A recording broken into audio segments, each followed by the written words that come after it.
know White. I'm a member of the Dartmouth Wanderers at DCTV, and we're here today with Bill Whipp. Bill and his lovely wife have invited us into their home to conduct this interview. So Bill, where were you born? I was born in Fall River. Really? And when did you move to Dartmouth? Corky Road Corky Road? in Fall River, Uh-huh. the Irish section, Uh-huh. one of them. Yes. And I moved into Dartmouth about 64 years ago. Maybe 62. About that, huh? Okay, so you didn't attend Dartmouth schools then? Huh? You attended school in Fall River? Oh yeah. Yeah. I went to the Cathedral Catholic School, Yeah, St. Mary's, right. then Durfee High School. When did you join the service? Right after high school? I was still in high school. When you joined? Yeah, well, I didn't join it. 18, they were taking them in Right. at 18. So I went in at 18, it was really something. So from Fall Well, River? getting back into it, it was amazing how they had it done up in Boston. They, as soon as we got there on a bus, they bring us in, and they were coming in from all parts of Massachusetts. Mm-hmm. And then they, to break them all up, they would say, everybody that is cooks, anybody nurses, or they separated everybody into categories. So anybody from college or high school and that, you stay right here. And you can see all these piles separating, And so they separated everybody. And then when they got down to the final end of it, they started to give us exams, written exams and that. So everybody would take the exam, and they would correct it very rapidly. And then they would holler out all these different names. Okay, all you people that had 80 in the score, go over here. And then they said, anybody that had 85 over here and that. And then they kept breaking them down. And so I ended up that then they give you another exam. And after you got that exam done, they corrected it. And then they said, anybody that had 100, you go over here, and so on. And then you could see these pile of men just going down like that. They got down, they gave us about 4 exams, and we ended up about, I would say about maybe 60 of us. And they says, you fellas are going into combat intelligence. And what the hell was that, So we ended up that I ended up down in South Carolina, and we did our basic training down there and so forth. And then they offered us to go to school, officer school. But I would say majority of them turned them down. And then they shipped us up to Wisconsin. And they made the offer again that if you wanted to go into officer school, you could. So we're supposed to be bright. So what year did you go into the service? 44. Okay, so the war had already been going on for a while. Oh yeah, when I got into Europe, it was right after D-Day, and we landed in England, and I think in about a week, they had us on another transport that we went over to France, and then France, you walked. and we walked across Europe. And you edge your way into combat, and little by little, and they got rid of the guys that was no good, and so forth like that. So exactly what was your job in the service? I know it was intelligence, but Well, the combat intelligence was that you more or less worked alone, and you had to be behind enemy lines. So you would go out every night, and sometimes if it was snowing, you would have to take somebody with you.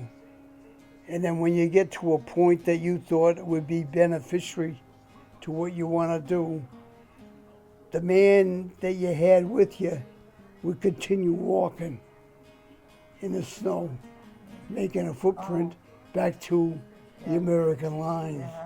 And you would jump off in some place where they couldn't follow you. right, And we would stay there all night, just by yourself. yeah, And you pick up emplacements of enemy troops and tanks and all that stuff like that.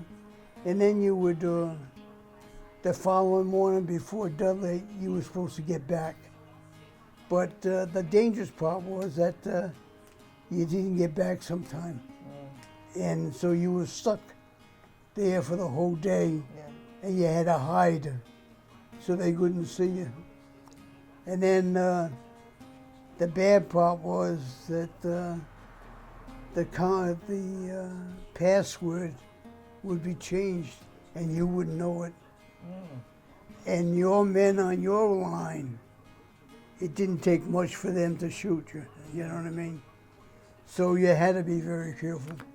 But they would send a message down the line and saying, one of our guys is out there, so let's not get happy trucker, you know what I mean? And then you get back in again. But that happened about a half a dozen times on me, where I got stuck and couldn't get back. And then one night I got hit, and my hands, both my hands froze. And how a surgeon was up on the front line is beyond me, because he was too valuable, you know. And they come out and they picked me up and they brought me back. And the surgeon says, your hands are frozen, son, and I don't think you're going to save them. So they were going to cut both my hands off. But he says, I'm going to stay with you and I'm going to work on you. So they cut each side of my fingers, and he made them bleed, and he stayed with me all night. And I ended up saving my hands. that's wonderful. And you were lucky. huh? You were lucky that he Oh was yeah. there. Well, they used to call me Irish, and then he had the Irish look, you know. But I worked by myself, and then the next time, there was a time that they were shelling us like mad, and this other sergeant and we got caught up there, and the artillery observers was up there, and I guess the officer got shot by a sniper, and he had a young guy with him, and we kept hollering at him, is the guy still alive? And the kid, I'm saying a kid, I'm only 18, but he said, I don't know, and he was crying. Yeah. And so eventually, this other guy and I said, we got to get the medics up here somehow. And so we said to him, you sure he's dead or is he alive? I don't know. So we had to take his word that he was alive. And so I said to this sergeant, I said, I'll go. He said, no. He said, I'll run back. I said, you're too fat and too slow, you know. I said, you'd never make it. And so I told them that when I'm ready to go, to jump up and draw their power. And they did, and I took off. And but I got hit in the back and in this arm right here. Now, after all these years, this arm is, I guess, weak. I can't pick anything up. I can pick it up for a couple of times, and then all of a sudden, it goes dead on me, you know. So what company were you in? What company? Yeah. I was in the headquarters company, the 385th Infantry in the 76th Division. How many soldiers in your unit? And my personal unit was 8 men. Really? Yeah. Right. And only one to each company. Right. Now a company could be 200 men. Right. See? So, and you worked under the commander of that company. Right. Now, of those 8 men, did all of them come home? On ours, no, we lost 2. Oh, did you? Yeah. Yeah. And but the rest of us, they all got wounded. Right, You know. But if you got out, you were lucky. Right. How long were you in the service? About 2 years. Yeah. I got out. I think it was about 7 or 8 days before I turned 20. Oh, really? You Yeah. were just a kid I was all still that 19. time. I was Yeah, still 19. Just a kid. Oh yeah, I was a kid. Yeah. I got a picture back there showing that, if you looked at it, of the company that I was associated with. You look at that now, and you could say that probably 98% of it, Our kids. they're all passed away. Right. Oh. Because you can see that they're a lot older, Oh, and I I see. was only 18, Right. and now I'm 90. Right. So you can see all those people is all. So there's a lot of people who gave up their lives in that war. Oh, yeah. And all wars. And then after that, these are the fellows that you went in with. Right. So you got to know But them. anytime the new men coming in for replacements and that, you didn't want to know them. Right. Their first name, okay. Yeah. But right off the bat, they say, hey, I'm from Michigan, or I'm from there. Look, I don't want to know where you're from. Yeah. I don't want to know anything about your family Right. or anything. Right. Your name is Bill, it's Bill. Yeah. That's all I want to know, Right. you know, because the next day They might he not could be there. dead. Yeah. And because when they come in new, they're nervous and everything like that. Yeah. And some of them don't make the day, believe it or not, and so forth. There was only one time that I had a guy that come in and as everybody was joining the service was coming up with new ideas, new stuff, new ammo, new shoes and that, and different things. But one thing they did come up with was they come up with a strap that you could put on your shoulders and hold up your ammo belt and all that. Yeah. And I had 2 hips that would had sores on them like that. And this young guy came in, and I noticed these straps on him. I said, God. I said, would you like to sell those? He said, no, they told us that you'll have us bare ass if we let you. So he, and I kept my eye on him. And we had to move up, and we was going through this cemetery, and he got killed. Oh, yeah. And so he was only in combat one day. Yeah. Recently, at a veterans breakfast here in Dartmouth, they honored you. What was the honor for? For the position that I had. Really? I got this plaque on the wall. Uh-huh. Yeah. And That was an honor, right? That was an honor to yeah, receive it's that. an honor. Yeah, You know. yeah. And it was nice of them Yeah, to do yeah, that. yeah. Yeah. But So when you got out of the service, what did you do next? 'Cause you're I still a young I was kid. around here about 2 years, and then I told my mother, I said, I got to get out of here. So I was heading out to California, and my mother said, you should stop in and see that nice girl that you used to go out with. And where was that nice girl? I know, but where was she that you're going to stop in? She In Fall went. River? She left Fall River and went into the airlines, Uh-huh. and I guess she went to work for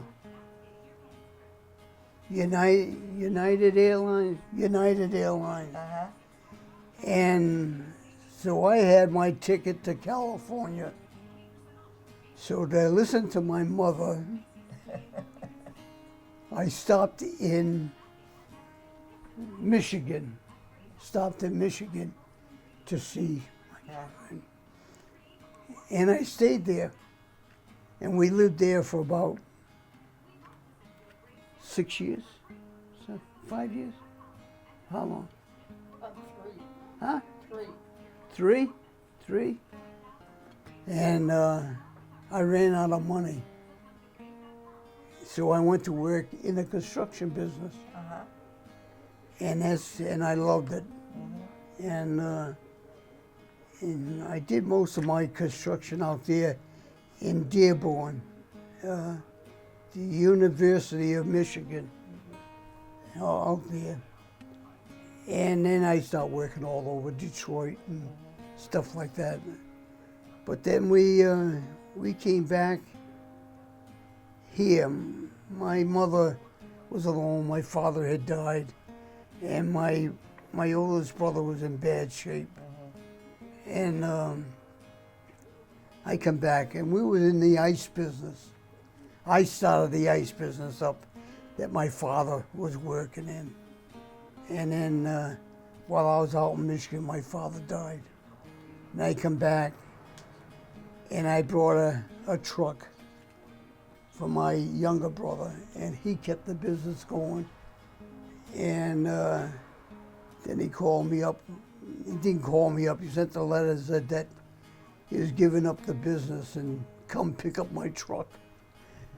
So I flew back. She got me on the airlines, and I flew back to Massachusetts, and I drove the truck back to Michigan. And then we got married, and our son, our oldest son, we're Indiana, Frank, Ohio, The oldest son was born in Ohio. Ohio? our oldest son. Yeah. And today he lives in Connecticut, and he's an engineer. But he, believe it or not, is ready to retire. He could retire, I guess. And he's 64. 64. Yeah, yeah. Okay, and then my oldest daughter, Catherine, she's in Virginia. Yeah, and I had to keep looking over to see if I'm right.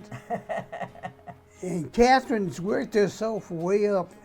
Now she's retired, but she graduated. They all graduated from Dartmouth High.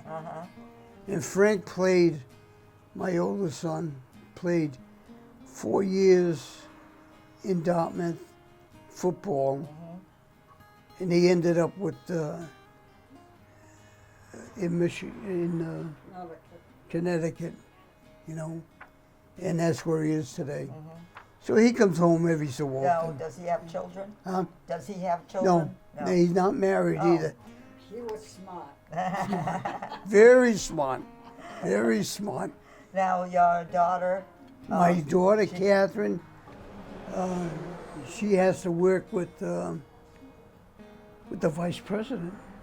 Yeah, now she is. Now she's in and out of the White House.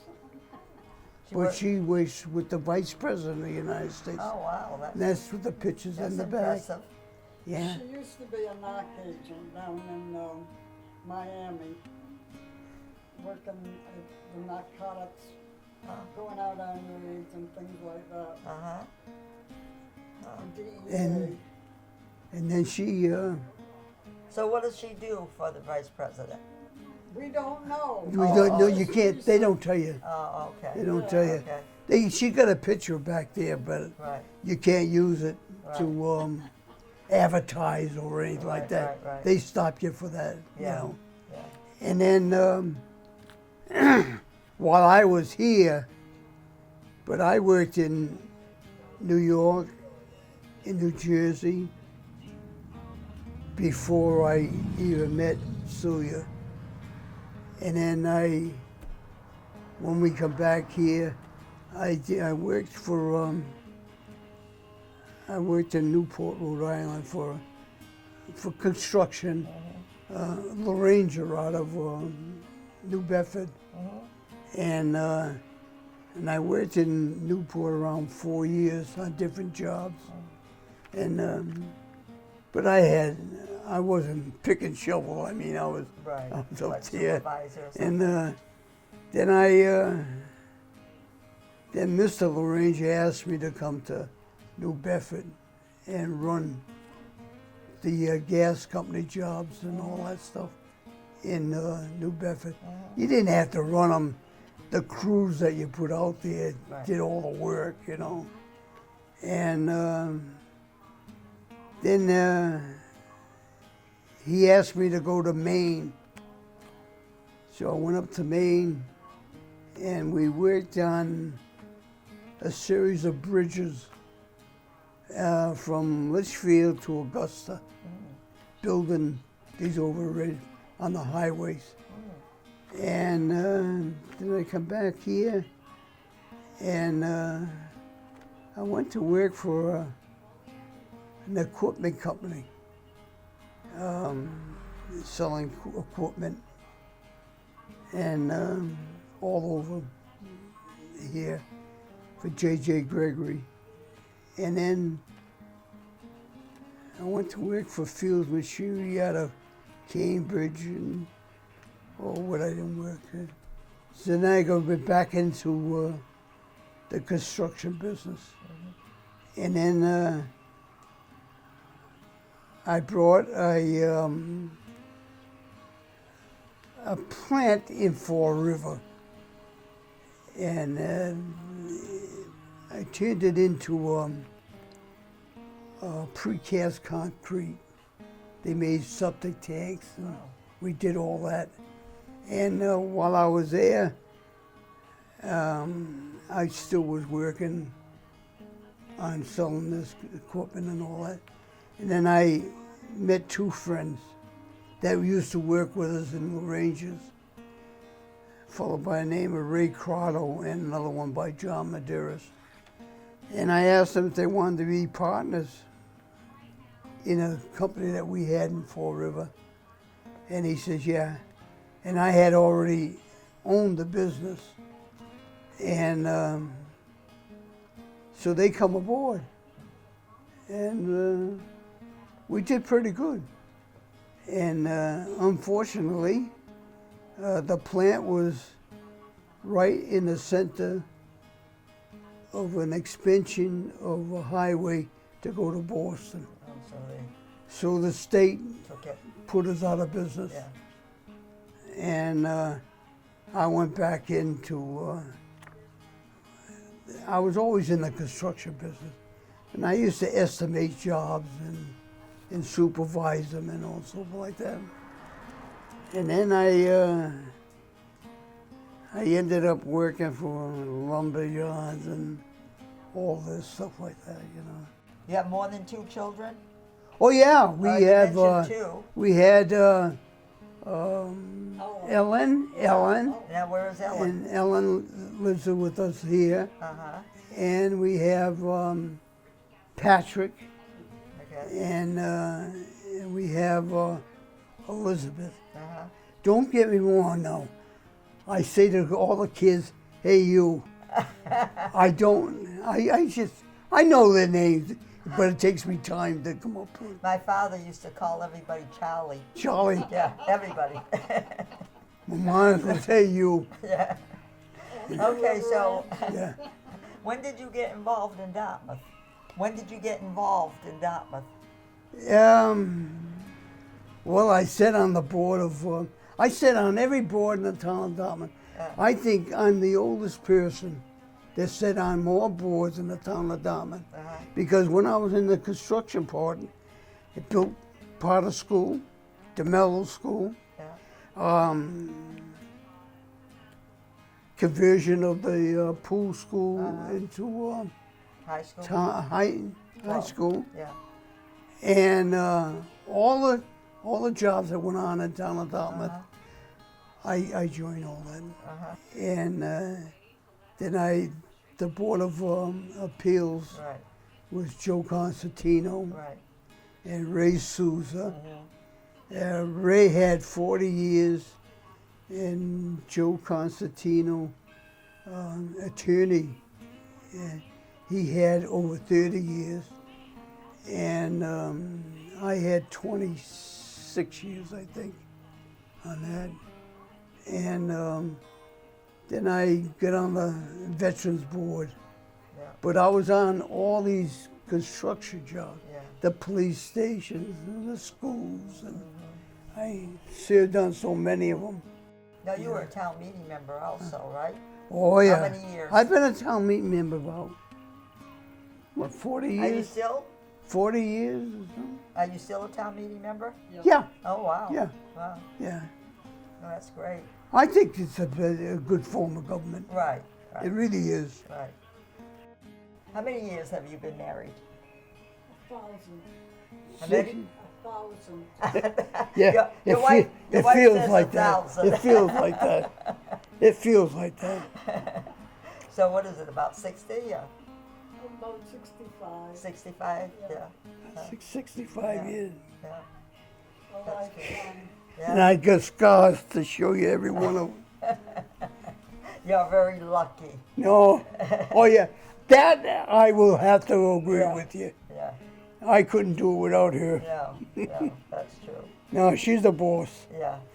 And we've been lucky. Yeah. And then,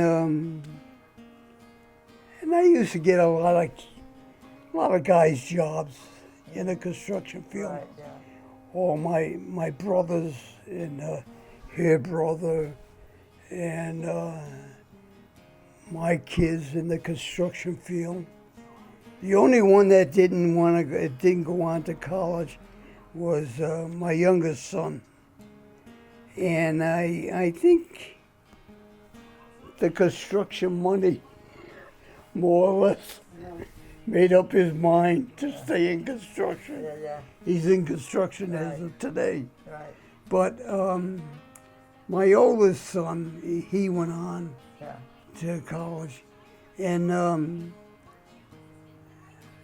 by the positions I had, I was able to put a lot of guys to work, Yeah. kids, That's great. and with a promise that they stay in school and they Yeah. go. Yeah. If they didn't, I said, don't come back, Yeah. you know. Yeah. Yeah. And then I had a lot of fathers would come and say, could you put my kid on the job? Yeah. And I would talk to the superintendent, and that on the jobs, Uh-huh. and they would put them on Oh, that's great. for the summer, you know, for 10 weeks or something like that. And but all those, if I was to meet them today, I wouldn't know them, you know. And once in a while, if I run into them, they say, "Hi, Mr. Whipp," and I say, "I don't know you." I don't know you. Well, you've led a very interesting life. Huh? You've led a very interesting life. Oh yeah, Yeah. yeah. I can't complain. No. And you still look we- good at your age. Yeah, Jesus. I don't feel that way though. I don't Yeah, feel that. we're going back to this handsome man we're going back to this handsome man in the I service. keep telling her that, and she doesn't believe me. Well, thank you so much for this interview. I really appreciate it. Yeah, And thank you too, Mrs. Whipp, for allowing us here. yeah. It's been nice, and I like the town of Dartmouth and that, and where we came from, Fall River. We traveled some. We've been over Yeah. quite a bit, Yeah. and in my war days, I hit all the different countries, and right. that, you know, especially after that, and so I learned a lot, Yeah. and I forgot a lot, but I can't complain. Yeah. You go tomorrow, you go tomorrow. Yeah. But I met so many politicians, and then after a while, you see, the guy's no good. Yeah. I favor myself by saying that Yeah. as soon as I meet a person that I like him or I don't. Yeah. You know what I mean? And that was in the town of Dartmouth Yeah. also too. So how about me? I like you. I like you.